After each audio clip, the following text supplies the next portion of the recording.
श्री शिवाय नमस्तुभ्यम महाराज। आप सभी जानते हैं पर 2026 का यह साल 12 महीनों का नहीं बल्कि 13 महीनों का होने वाला है।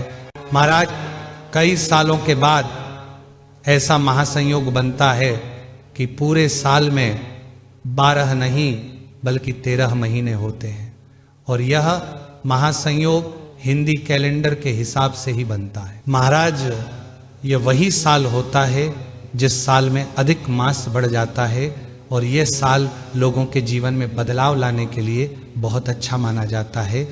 महाराज अगर कोई ऐसा काम है जो कि आपने कई सालों से सोच कर रखा हुआ है जो कि अभी तक पूरा नहीं हुआ है तो अब आपका इंतजार खत्म होने वाला है, क्योंकि इस 13 महीने के नए साल में इन 13 बातों का ध्यान करके आप अपनी पूरी जिंदगी बदल सकते हैं। महाराज अगर आपको इस नए साल में अपनी जिंदगी बदलना है तो इन 13 नियमों का पालन आप नए साल के पहले दिन से ही करना शुरू कर देना।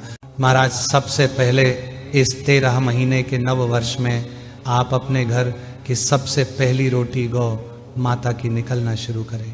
महाराज भले आप सबसे पहली रोटी बनाकर गाय के लिए निकल कर रखते होंगे, पर यहाँ पर आप एक गलती करते हैं कि गाय की सबसे पहली रोटी बनाकर गाय के मुख में ही जाकर आपको देनी चाहिए और ये रोटी घर की माता बहनों को ही गाय को देनी चाहिए।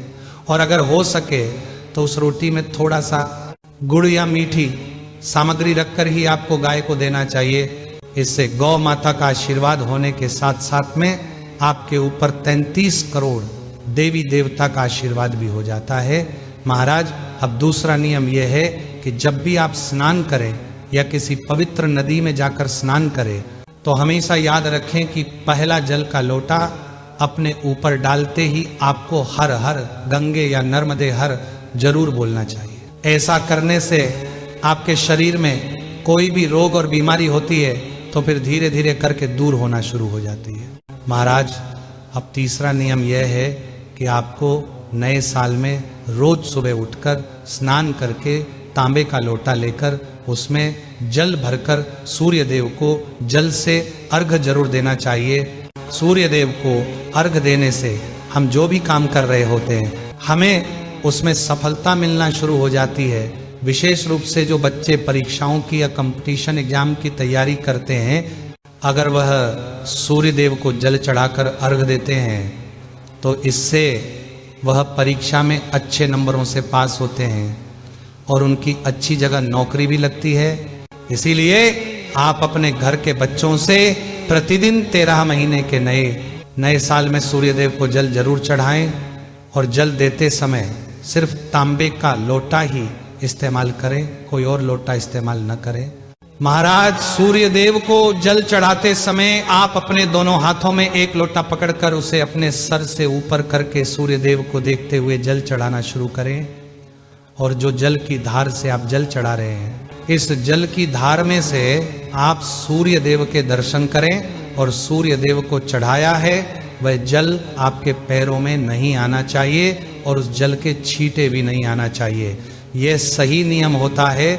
महाराज अगला नियम यह है कि आपको प्रतिदिन रुद्राक्ष का जल जरूर पीना चाहिए। आपके घर में जो भी सिद्ध किया हुआ असली रुद्राक्ष हो, आप उस रुद्राक्ष को प्रतिदिन रात्रि में एक कटोरी में जल भरकर रुद्राक्ष को उस जल के अंदर डाल दिया करें और पूरी रात भर उस जल को रुद्राक्ष के साथ में रखे रहने दें और सुबह उठकर सबसे पहले उस जल में से 1 चम्मच भरकर पी ले और अपने घर के सभी सदस्यों को भी पिलाएं।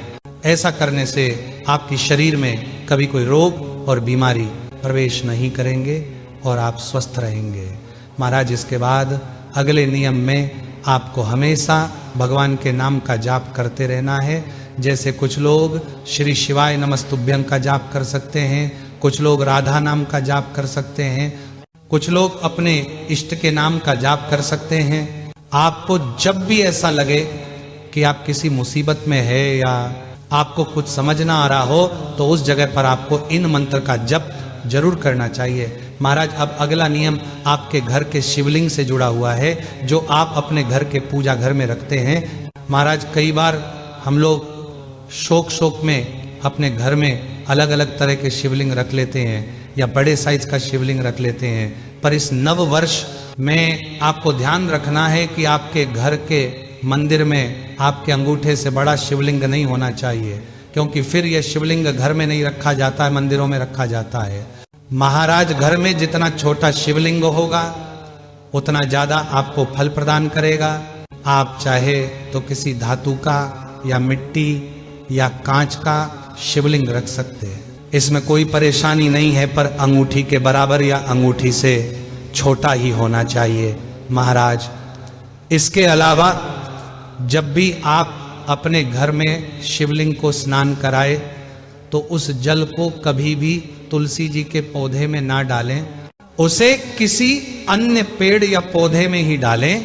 महाराज अब नए साल में जो अगला नियम है वह तुलसी जी से जुड़ा हुआ है। कई बार हम लोग तुलसी जी में जल देते हैं या तुलसी जी तोड़ते हैं, हाँ, तो उसका भी हमें पाप लगता है, क्योंकि हम गलत दिन और गलत समय में तुलसी जी को तोड़ते हैं या जल देते हैं। महाराज इसके अलावा हफ्ते में 2 दिन ऐसे होते हैं जिन दिनों में आपको तुलसी जी नहीं तोड़ना चाहिए, जैसे कि बुधवार और रविवार का जो दिन होता है, उस दिन हमें तुलसी जी को न स्पर्श करना चाहिए और ना उन्हें तोड़ना चाहिए। महाराज इसके बाद में जब भी महीने में एकादशी या द्वादशी पड़े तो उस दिन भी आपको तुलसी में ना जल देना चाहिए, ना तुलसी तोड़ना चाहिए।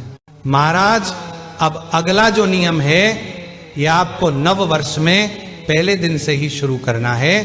इसमें आपको 1 लोटा जल रोज सुबह उठकर अपने घर के रसोई घर में से पीने के पानी वाले स्थान से भरकर सीधा अपने घर के दरवाजे पर आकर डालना है। महाराज जिस घर की माताएं बहनें रोज नए साल में अपने घर के दरवाजे पर स्नान करके पानी डालेंगी या छिड़केंगी, उनके घर के पितृ सदैव उनसे प्रसन्न रहेंगे और कभी उनके जीवन में कोई परेशानी या दुख नहीं आए।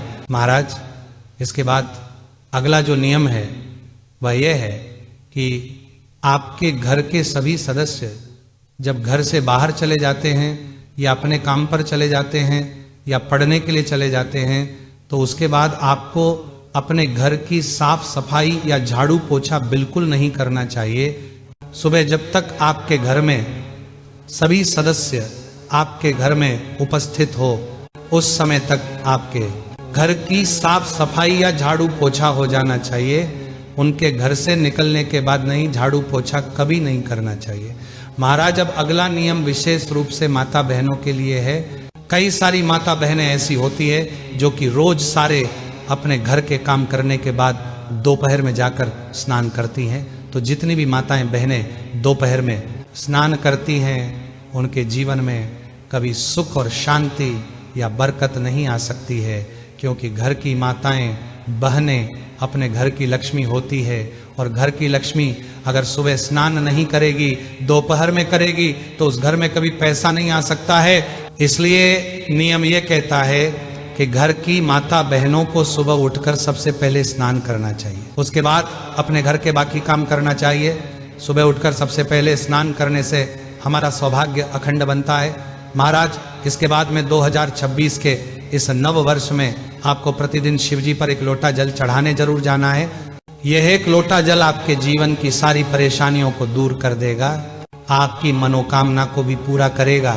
और अगर आप प्रतिदिन जल ना चढ़ा सके तो हफ्ते में 1 बार चढ़ाए, हफ्ते में 1 बार भी ना चढ़ा सके तो महीने में 1 बार शिवजी पर जल चढ़ाने जरूर जाए। महाराज जब आप शिवजी पर जल चढ़ाने शिव मंदिर में जाएं तो शिवजी पर जल चढ़ाकर कभी भी अपने लोटे को खाली लेकर ना आए, बल्कि जलाधारी से कुछ जल झेलकर अपने लोटे में जरूर लाएं, और इस जल को फिर आप अपने घर में आकर आचमन करें, अपने घर में छिड़के। इससे भगवान शिव आशीर्वाद आपके और आपके घर परिवार के ऊपर जरूर होगा। महाराज इसके बाद 2026 के 13 महीने वाले साल में आखिरी नियम यह है कि आपको अपने घर की मंदिर में जो आप दीपक रखते हैं उसको कभी नहीं बदलना है, क्योंकि आपके घर के पूजा घर में रखा हुआ दीपक आपके घर की सुख समृद्धि, धन समृद्धि सभी को अपने अंदर रखता है। और अगर आप लोग अपने घर के दीपक को बदल देते हैं तो आपके घर की सुख समृद्धि, धन समृद्धि घर से जाना शुरू हो जाती है। इसलिए पूजा कर में रखे दीप